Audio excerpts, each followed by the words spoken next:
চাই না, আমরা আর বোকা হয়ে থাকতে চাই না, বরং আমরা ভোট দিয়ে আমাদের ভাগ্যের চাকাকে পাল্টাতে চাই। ইনশাআল্লাহ কি বলেন? ইনশাআল্লাহ আমরা লক্ষ্মীপুরে আগামী দিনে বিশ্ববিদ্যালয় করব, ইনশাআল্লাহ কলেজ করব, আমরা রেল লাইন সংযোগ দেব, আমরা এখানে গোটা রাস্তাঘাট, মসজিদ, কালভার্ট, মন্দির, আমরা এখানে এমন এক উন্নত জনপদ, একটি অর্থনৈতিক জোন আমরা গড়ে তুলব। এমন কলকারখানা লক্ষ্মীপুরে গড়ে তোলা সম্ভব যেখানে আপনার টাকা পয়সা, জমি, গরু বিক্রি করে আমাদের ভাই সন্তানেরা বিদেশে যায়। এই জনপদ, এই বাংলাদেশ, এখানে যদি উন্নত ব্যবস্থা তৈরি করা যায়, কোনো বেকার তো যুবক তো বেকার থাকবেই না, বরং যারা বিদেশে আছে তারা এখানে এসে লক্ষ লক্ষ টাকা ইনকাম করতে পারবে ইনশাআল্লাহ। নারীদের জন্য পর্দার সাথে তাদের জন্য আমরা কর্মসংস্থানের ব্যবস্থা আমরা করব ইনশাআল্লাহ।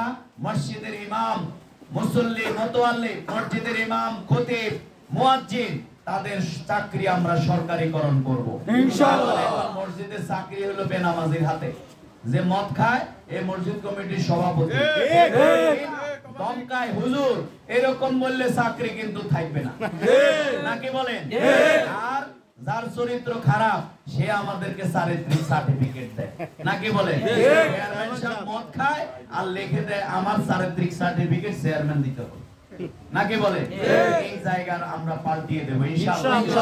শ্রমিকদের জন্য, শিক্ষকদের জন্য, সব শ্রেণীর মানুষের জন্য মর্যাদাকর কর্মসংস্থানের ব্যবস্থা আমরা করব ইনশাআল্লাহ। আমরা দেশের স্বাধীনতা, সার্বভৌমত্ব, ইসলাম এবং গণতন্ত্র, এদেশের মানুষের মুক্তির জন্য আমরা আসুন সে আল ইসলামকে, আমাদের জীবন আদর্শকে আমরা এবার রাষ্ট্রীয় ক্ষমতায় প্রতিষ্ঠা করার মাধ্যমে ইসলামের সকল সুফল জনগণ যাতে পেয়ে যেতে পারে।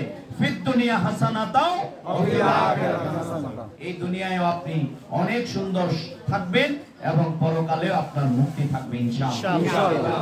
আমরা আর কোন তন্ত্র মন্ত্রের দিকে আমরা যেতে চাই না, আমরা আর কোন দফার রাজনীতি দেখতে চাই না, আমরা সবুজ বাংলা, সুন্দর বাংলা, নতুন বাংলার রাজনীতি দেখতে চাই না, আমরা ইসলামের বাংলাদেশ দেখতে চাই।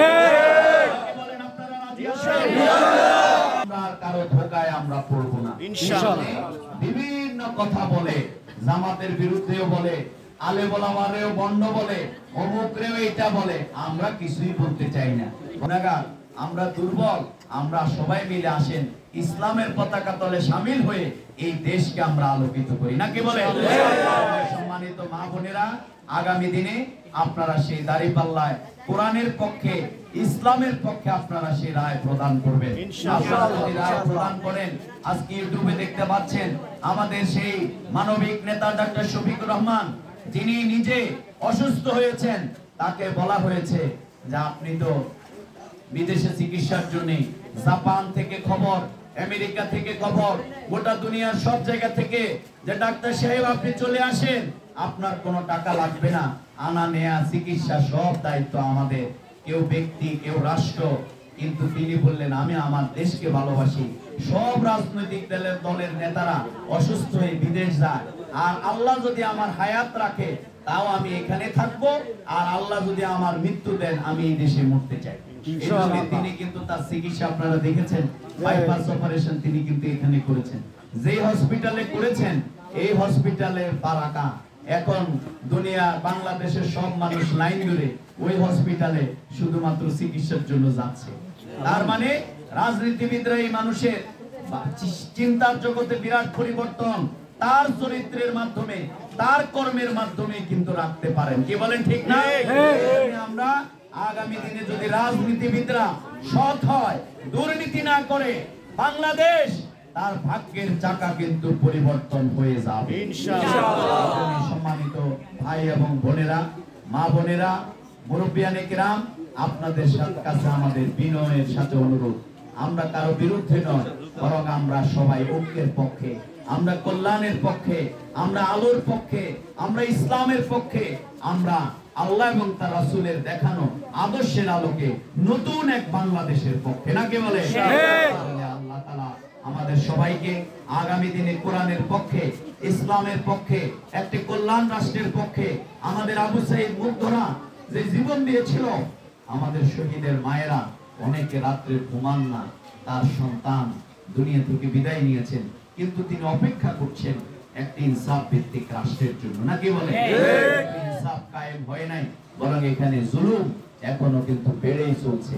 আমি আজকে এক জায়গায় নারীদেরকে নিয়ে বৈঠক করেছি, বোনদের নিয়ে বৈঠক করেছি, কিন্তু আমরা সেখানে গিয়ে শুনলাম কিছু অন্য দলের লোকেরা বাড়িতে বাড়িতে গিয়ে ওই মিটিং এ যেন নারীরা বোনেরা না আসে সেটা বলে আসে, অথচ সেই দলের লোকেরা জায়গায় জায়গায় কিন্তু মিটিং করতেছে। আমরা কি এক জায়গায় কোন জায়গায় কাউকে বাধা দিছি? মাল যদি আপনার ভালো হয় তাহলে বাধা দেওয়ার তো দরকার নাই, আপনার কথা যদি ভালো হয় তাহলে মানুষ এমনিই গ্রহণ করবে, সাদার প্রশিক্ষণ তো দেওয়ার দরকার নাই, নাকি? আপনি যা বলবেন মানুষ গ্রহণ করবে। এই যে আমি কথা বলতেছি সবাই রেকর্ড করতেছে, কারণ আমরা সেই কল্যাণের কথা বলতে চাই। সবাই আপনি উন্নত ব্যবহার করেন, আপনারা মানুষের হৃদয় জয় করেন, আপনারা মানুষের কল্যাণে ভূমিকা রাখেন, তাহলে মানুষ যাকে পছন্দ করার তাকে গ্রহণ করবে, নাকি বলে? কিন্তু আমাদের দমন নিপীড়ন, অস্ত্রের ঝঞ্ঝনানি, ইয়াবার রাজনীতি, হত্যা রাহাজানির রাজনীতি, শক্তি প্রদর্শনের রাজনীতি বাংলাদেশ থেকে চিরতরে আমরা এগুলো হবে না। আপনি মানুষকে হত্যা করে, কাউকে লুণ্ঠন করে, কাউকে চাঁদাবাজি করে, কাউকে ধমক দিয়ে বাংলাদেশে আবু সাইদ মুক্তের রাষ্ট্রে আর ধমকের রাজনীতি চলবে না। বাংলাদেশের মানুষ, রিকশাওয়ালা, শ্রমিক সবাই জেগে উঠেছে। এবার কি শিক্ষিতরা জীবন দিয়েছে না ছাত্র শ্রমিকেরা? বলেন, ছাত্র শ্রমিকেরা। আর এই ছাত্ররাই কিন্তু এবার ঢাকা বিশ্ববিদ্যালয়ে আবার এই জুলাই বিপ্লবের পরে রোড ম্যাপ দিয়ে দিয়েছে, আগামীর বাংলাদেশ হবে সত্যপন্থীদের বাংলাদেশ, আগামীর বাংলাদেশ হবে ইসলামের বাংলাদেশ। বিশ্ববিদ্যালয় যেখানে ইসলামপন্থী ছাত্র শিবিরের উপরে যুগের যুগ নির্যাতন হয়েছে, জাহাঙ্গীরনগর বিশ্ববিদ্যালয়ে নির্যাতন হয়েছে, বোনেরা সবাই রায় দিয়েছে বাংলাদেশ ইসলামী ছাত্র শিবিরের পক্ষে। সুতরাং এই তরুণদের, এই মেধাবীদের রায়ের মধ্য দিয়ে তারা জানিয়ে দিয়েছে আগামী দিনে ইসলামপন্থী এবং সত্যপন্থীদের বিজয় জাতীয় সংসদে হবে।